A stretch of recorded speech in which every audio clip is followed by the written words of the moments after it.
ఆంధ్రప్రదేశ్ రాజకీయాల్లో ఇప్పుడు ఒకటే చర్చ.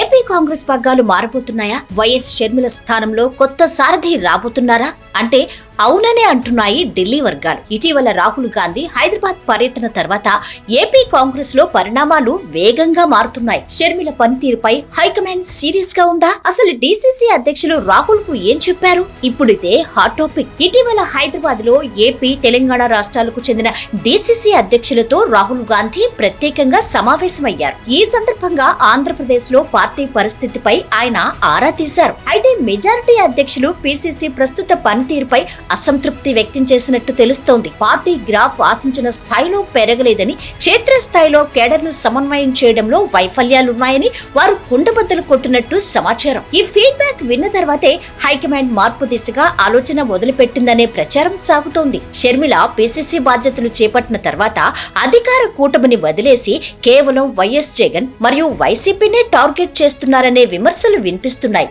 రాష్ట్రంలో చంద్రబాబు, పవన్ కళ్యాణ్ ప్రభుత్వంపై ప్రజా పోరాటాలు చేయటంలో ఆమె వెనుకబడ్డారని సీనియర్లు భావిస్తున్నారు. అంతేకాకుండా షర్మిల ఏకపక్ష నిర్ణయాల వల్ల పాత తరం నేతలు పార్టీకి దూరం జరుగుతున్నారని, వారు సైలెంట్ అయిపోవడం పార్టీకి నష్టం చేకూరుస్తుందని ఢిల్లీ పెద్దల దృష్టికి వెళ్లింది. దాదాపు 2 ఏళ్లుగా పదవిలో ఉన్న పార్టీ ఓటు బ్యాంకులో మార్పు రాకపోవడం ఆమెకు మైనస్ గా మారింది. షర్మిల స్థానంలో ఏపీసీసీ ప్రెసిడెంట్ గా ఎవరిని నియమిస్తారు అన్న చర్చ కాంగ్రెస్ లో జోరుగా సాగుతోంది. ఇప్పుడున్న వారిలో కేంద్ర మాజీ మంత్రి పల్లంరాజు పేరు ప్రముఖంగా వినిపిస్తోంది. గోదావరి జిల్లాలకు చెందిన ఆయన గతంలో రక్షణ శాఖ వంటి కీలక బాధ్యతలు నిర్వహించిన అనుభవం ఉన్న నేత. పల్లంరాజును పీసీసీ చీఫ్ చేయడం ద్వారా రాష్ట్రంలో కీలకమైన కాపు సామాజిక వర్గాన్ని ఆకర్షించవచ్చని కాంగ్రెస్ భావిస్తోంది. ప్రస్తుత రాష్ట్ర రాజకీయాల్లో కాపులు కొంత అసంతృప్తితో ఉన్నారనే విశ్లేషణల నేపథ్యంలో పల్లంరాజు నాయకత్వం పార్టీకి పునర్వైభవం తెస్తుందని హైకమాండ్ ఆశిస్తోంది. ఆయన అయితేనే సీనియర్లందరినీ కలుపుకొని